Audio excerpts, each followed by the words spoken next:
அஸ்மத்குருசமாரம்பாம் யதிசேகரமத்யமாம் லக்ஷ்மீவல்லபபர்யந்தாம் வந்தே குரு பரம்பராம். ஆழ்வார்கள் வாழி அருளிச் செயல் வாழி தாழ்வாதுமில் குறவர்தாம் வாழி ஏழ்வாறுமுய்ய அவர்களுரைத்தவைகள் தாம் வாழி செய்யமறை தன்னுடனே சேர்ந்து. எம்பெருமானுடைய திருநாமங்களை மிக அற்புதமாக தாம் அனுபவித்த தொண்டரடிப்புடி ஆழ்வார் இந்த உலகத்திலே இருப்பவர்கள் எல்லோரும் கூட அந்த திருநாமத்தை அனுபவிக்க வேண்டும், அனுபவித்து அந்த திருநாமத்தை சொல்லி அதனாலே உயர்ந்த பேறு பெற வேண்டும் என்று அதைத்தான் நினைத்தார். ஆனால் இந்த உலகத்திலே இருப்பவர்களோ சிற்றின்பங்களிலே மூழ்கி பகவானை அறியாமல் இந்த உலக வாழ்க்கையிலேயே அவர்கள் தங்களுடைய வாழ்நாள்களை பாழாக போக்கிக் கொள்ளுகிறார்களே என்று அதைக் கண்டு இறங்கிய தொண்டரடிப்புடி ஆழ்வார் சில பாசுரங்களாலே ஏன் இப்படியெல்லாம் பாழாய் போகிறீர்கள் என்பது போல வார்த்தைகளை அருளி செய்தார். இப்படியெல்லாம் நீங்கள் செய்யலாமா? எப்படி செய்ய வேண்டும்?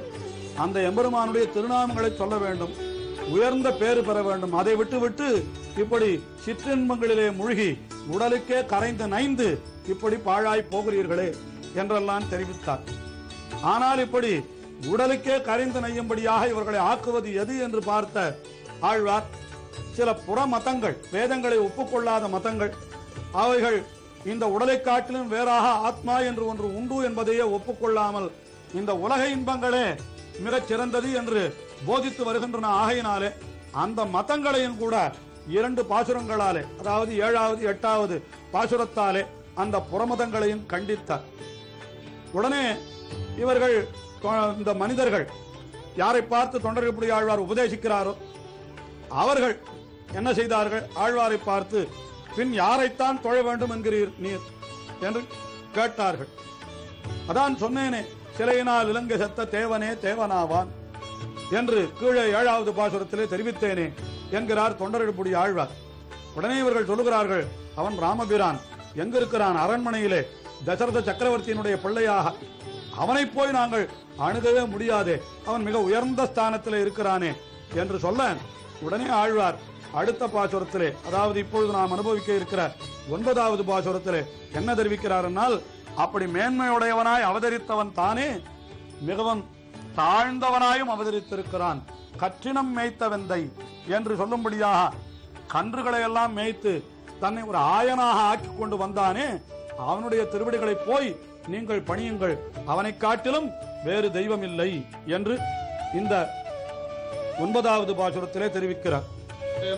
தெய்வமுண்டே மதியிலாமானிடங்கள் உத்தபோ தன்னினீங்கள் ஒருவனின் உணரமாட்டீர் அவனல்லால் தெய்வமில்லை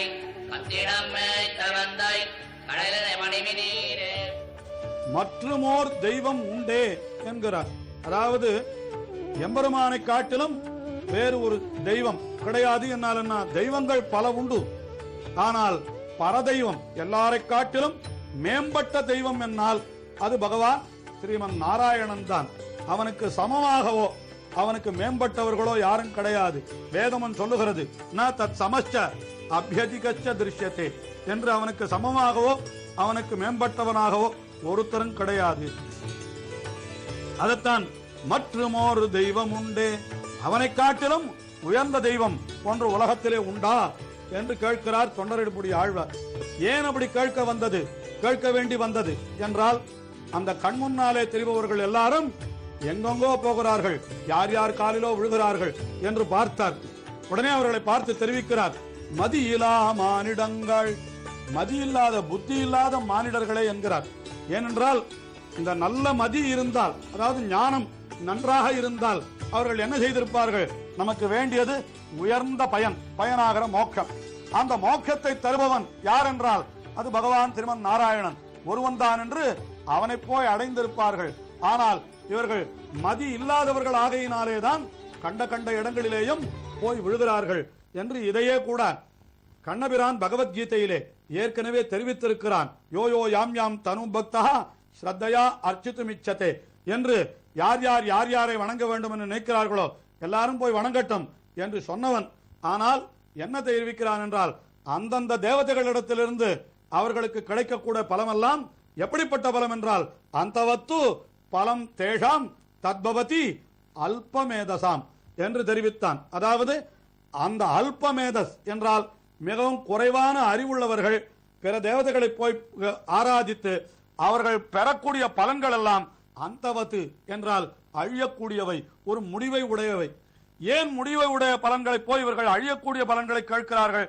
அழியாமல் நிரந்தரமாக இருக்கக்கூடிய பலன்களை ஏன் இவர்கள் கேட்கவில்லை என்றால் அதை கண்ணனே தெரிவிக்கிறான்.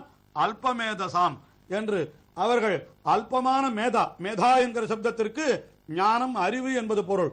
ஆஹா, இவர்கள் அற்பமான அறிவை உடையவர்கள் ஆகையினாலே உயர்ந்த பலனை அறிந்து கொள்ளாமல் இவர்கள் தாழ்ந்த பலனை கேட்கிறார்கள் என்று கண்ணனே அறிவில் குறைந்தவர்கள் மற்ற தெய்வங்களை பற்றுகிறார்கள் என்று தெரிவித்தான் அல்லவா?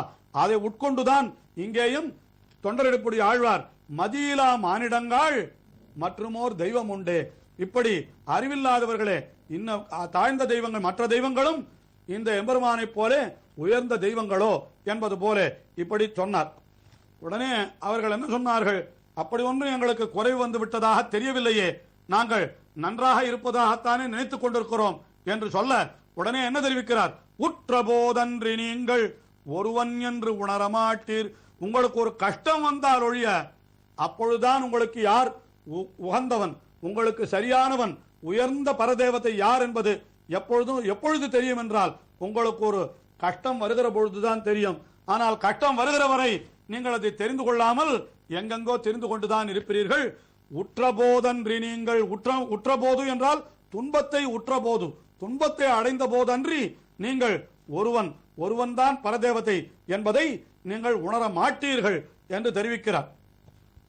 மேலே கிருஷ்ணாவதார சரித்திரம் சொல்ல போகிறது. அதாவது கச்சினம் மேய்த்த எந்தை என்று அவனுடைய சரித்திரத்திலேயே நாம் எடுத்து பார்ப்போமானால், பாணாசுரன் என்று ஒரு அசுரன், அவன் என்ன செய்தான்?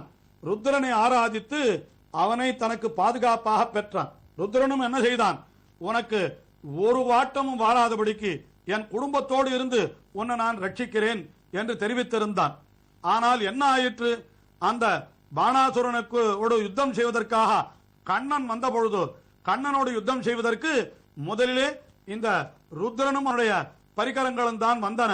ஆனால் என்ன ஆயிற்று என்றால் எல்லோரும் தோற்று ஓடி போனார்கள். கடைசியிலே பாணாசுரனுடைய 1000 கரங்களையும் கண்ணபிரான் அறுத்து விட்டான் என்றெல்லாம் சரித்திரம் சொல்லப்படுகிறது. இப்படி ஏதாவது நடந்தால் ஒழிய உங்களுக்கு அந்த கண்ணனுடைய பெருமை தெரியாது என்பது போல ஊற்றபோதன்றி நீங்கள் ஒருவன் என்று உணரமாட்டீர் என்று தெரிவித்தார். உடனே ஆழ்வாரை பார்த்து, இப்பொழுது என்னதான் செய்ய வேண்டும் என்கிறீர், நீர்தான் சொல்லுமே என்று கேட்க, அற்றம் மேல் ஒன்று அறியீர். உங்களுக்கு அற்றம், அதாவது உங்களுக்கு தகுந்தது, உங்களுக்கு மேலே நடக்க போவது என்ன உங்களுக்கு வேண்டியது என்று கூட நீங்கள் உங்களுக்கு அறிந்து கொள்ளவில்லையே. நீங்கள் போய் தாழ்ந்த தெய்வங்களிடத்திலே போய் எங்களுக்கு அது வேண்டும் இது வேண்டும் என்று கேட்கிறீர்கள். அந்த தெய்வங்களும் உங்களுடைய முகம் கோணக்கூடாது என்பதற்காக நீங்கள் கேட்டவற்றையே கொடுத்தாலும் அதனால் உங்களுக்கு தீங்குதான் விளைகிறது.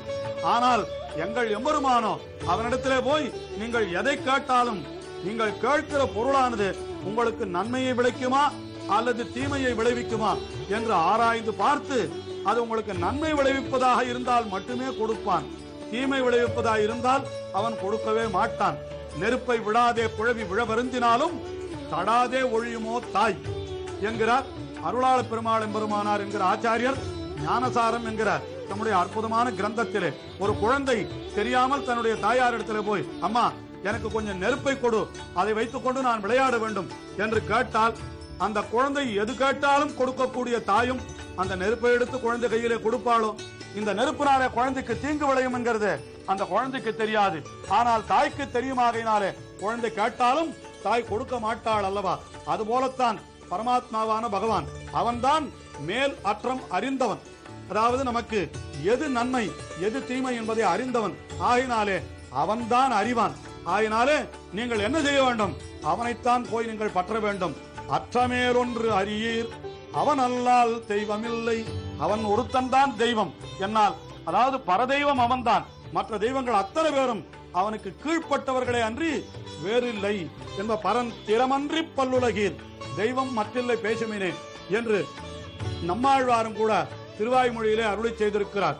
அப்ப மற்ற தெய்வங்கள் எல்லாம் எதற்காக வைத்திருக்கிறான் என்று கேட்டால், அது இருக்கும் இறை இருத்துண்ண எவ்வுலகுக்கும் தன் மூர்த்தி நிறுத்தினான் தெய்வங்களாக அத்தெய்வநாயகன் தானே என்றெல்லாம் நம்மாழ்வார் அருளி செய்துள்ளார். ஆக தொண்டரடிப்புடி ஆழ்வார் இங்க என்ன தெரிவிக்கிறார் என்றால், அவனல்லால் தெய்வம் இல்லை, அந்த கண்ணனை காட்டிலும் கண்ணனல்லால் இல்லை கண்டீர் சரண் என்று நம்மாழ்வார் அருளி செய்தது போல இங்க தொண்டரடிப்புடி ஆழ்வார் அவனல்லால் தெய்வம் இல்லை என்கிறார்.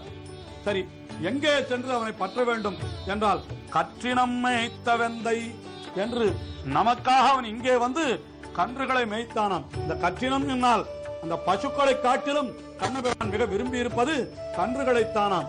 ஏனென்றால் அந்த கன்றுகள் தான் தங்களை தாங்களே காத்துக்கொள்ள வல்லமை இல்லாதவை.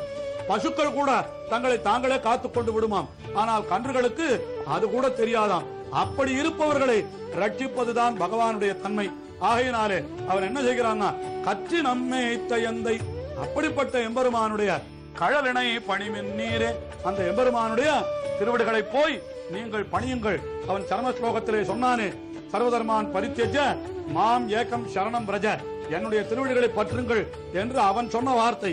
இங்கே தொண்டரடிப்புடி ஆழ்வார் அந்த கண்ணனுடைய திருவடிகளை நீங்கள் பற்றுங்கள் என்று நமக்கு அவர் எடுத்து உபதேசிக்கிறார். கற்றினம் மேய்த்தயந்தை கழலினை பணிமின் நீரே. ஆக அந்த எம்பெருமானுடைய திருவடிகளை நீங்கள் பணிந்து விட்டீர்களானால் உங்களுக்கு நன்மையை தவிர வேறு எதுவுமே கிடையாது என்று இப்படி நமக்காக அப்படி உபதேசிக்கிறார். ஆகையினாலே நாம் எல்லோரும் தொண்டரடிப்புடி ஆழ்வாருடைய திருவாக்கை உணர்ந்து அந்த எம்பெருமானுடைய திருவடிகளை அடிபணிந்து ஓய்வு பெற வேண்டும். இன்னும் நமக்கு தொண்டரடிப்புடி ஆழ்வார் உபதேசிக்கக்கூடிய அர்த்தங்கள் உண்டு, தொடர்ந்து அனுபவிப்போம்.